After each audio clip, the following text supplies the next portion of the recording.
Assalamualaikum warahmatullahi wabarakatuh. Halo teman-teman. Kali ini di mata kuliah Pendidikan Pancasila dan Kewarganegaraan dengan dosen pengampu Ibu Sri Isnani Setianingsih, izinkan saya Cahyani Oktavia dan teman saya Helen Salsarifa memaparkan materi tentang demokrasi. Apa itu demokrasi?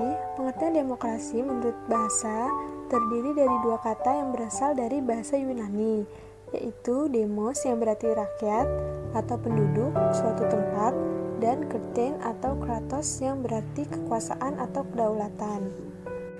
Jadi, secara bahasa demos kertein atau demos kratos adalah keadaan negara di mana dalam sistem pemerintahannya kedaulatan berada di tangan rakyat, kekuasaan tertinggi berada dalam keputusan bersama rakyat, rakyat berkuasa, pemerintah rakyat, dan oleh rakyat.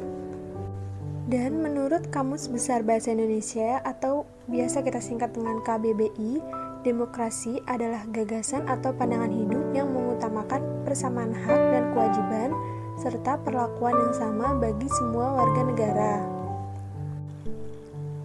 Dan pengertian demokrasi menurut ahli yaitu Abraham Lincoln, yaitu pemerintahan dari rakyat, oleh rakyat, dan untuk rakyat. Selanjutnya, hakikat demokrasi. Yang pertama, pemerintahan dari rakyat, government of the people, yang berhubungan dengan pemerintah yang sah dan diakui, legitimate government di mata rakyat. Begitu sebaliknya yang disebut unlegitimate government.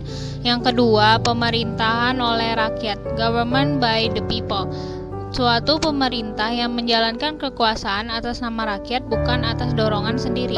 Yang ketiga, pemerintahan untuk rakyat, government for the people, kekuasaan yang diberikan oleh rakyat kepada pemerintah dijalankan untuk kepentingan rakyat.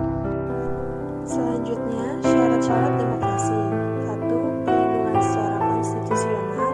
2. Badan kehakiman atau peradilan yang bebas dan tidak memihak. 3. Pemilihan umum yang bebas. 4. Kebebasan untuk menyatakan pendapat. 5. Pendidikan kewarganegaraan. Selanjutnya, macam-macam demokrasi. Yang pertama, demokrasi berdasarkan penyaluran kehendak rakyat, dibagi lagi menjadi dua, yaitu demokrasi langsung dan demokrasi tidak langsung. Yang kedua, demokrasi berdasarkan hubungan antar kelengkapan negara, demokrasi perwakilan dengan sistem referendum, demokrasi perwakilan dengan sistem parlementer, demokrasi perwakilan dengan sistem pemisahan kekuasaan, demokrasi perwakilan dengan sistem referendum dan inisiatif rakyat. Yang ketiga, berdasarkan prinsip ideologi, demokrasi liberal berdasarkan atas hak individu, demokrasi rakyat berdasarkan atas hak pemerintah, dan demokrasi Pancasila yang bersumber dari tata sosial dan budaya. Selanjutnya, prinsip-prinsip demokrasi. 1. Pemilik negara adalah rakyat, sehingga otoritas rakyatlah yang memiliki kekuasaan tertinggi. 2. Orang-orang yang mewakili rakyat untuk memegang kekuasaan tertinggi dalam suatu negara dengan status suatu anggota suatu lembaga kekuasaan tertinggi yang lazim disebut parlemen atau lembaga legislatif. Haruslah dipilih melalui suatu pemilihan umum yang diadakan setiap 5 tahun sekali. 3. Tidak boleh ada pengistimewaan kepada seseorang ataupun kepada golongan atau partai tertentu. 4. Harus ada undang-undang yang mengatur tentang struktur organisasi kekuasaan dalam negara dan mekanisme pelaksanaan kerjanya. Selanjutnya, ciri-ciri demokrasi. Ciri yang menggambarkan suatu pemerintahan didasarkan oleh sistem demokrasi seperti yang pertama, pemerintahan didasarkan kehendak dan kepentingan semua rakyat. Yang kedua, ciri konstitusional ialah hal yang berhubungan dengan kepentingan, kehendak, atau kemauan atau kekuasaan rakyat yang ditulis dalam konstitusi dan undang-undang negara tersebut. Yang ketiga, ciri perwakilan yakni dalam mengatur negaranya, kedaulatan rakyat akan diwakilkan oleh beberapa orang yang sudah dipilih oleh rakyat itu sendiri. Ciri keempat, pemilihan umum yakni sebuah kegiatan politik yang dilaksanakan untuk memilih pihak dalam pemerintahan. Yang kelima, ciri kepartaian, yakni partai yang akan menjadi media atau sarana untuk menjadi bagian dalam melaksanakan sistem demokrasi. Yang keenam, ciri kekuasaan ialah adanya pembagian dan pemisahan kekuasaan. Yang ketujuh, ciri tanggung jawab ialah adanya tanggung jawab dari pihak yang sudah dipilih untuk ikut dalam pelaksanaan suatu sistem demokrasi. Selanjutnya, unsur-unsur pendukung demokrasi. Tegaknya demokrasi sebagai tatanan kehidupan kenegaraan sangat tergantung pada unsur-unsur penopang tegaknya demokrasi itu sendiri. Beberapa unsur penting tersebut antara lain: 1. Negara hukum. Negara hukum adalah negara yang memberikan perlindungan hukum bagi warga negara melalui kelembagaan peradilan yang bebas dan tidak memihak serta adanya penjaminan HAM. 2. Masyarakat madani. Masyarakat madani yakni sebuah masyarakat dengan ciri-ciri terbuka, egaliter, bebas dari dominasi dan tekanan negara, serta berpartisipasi aktif dalam menegakkan demokrasi.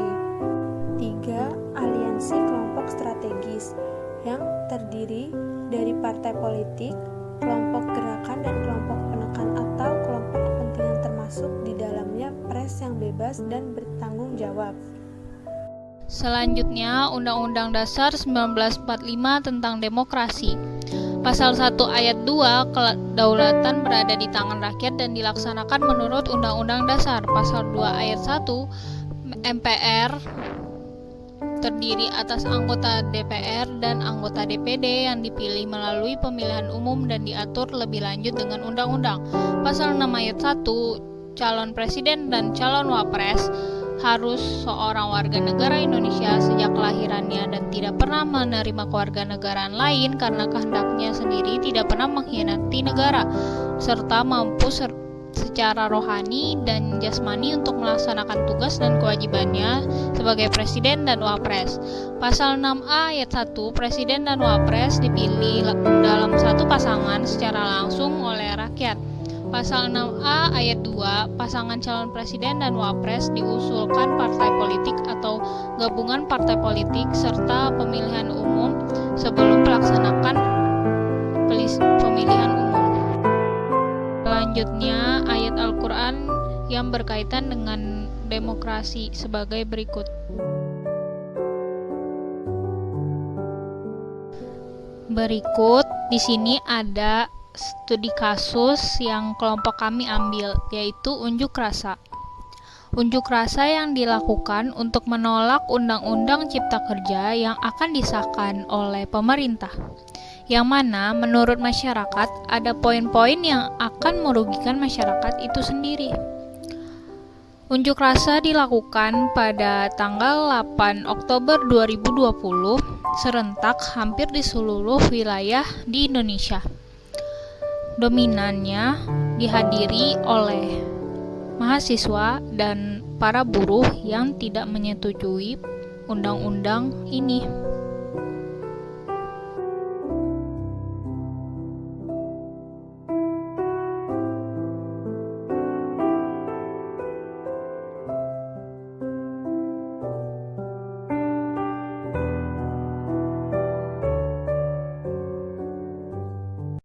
Sekian pemaparan materi tentang demokrasi dari kelompok kami. Terlebih dan terkurangnya mohon dimaafkan. Assalamualaikum warahmatullahi wabarakatuh.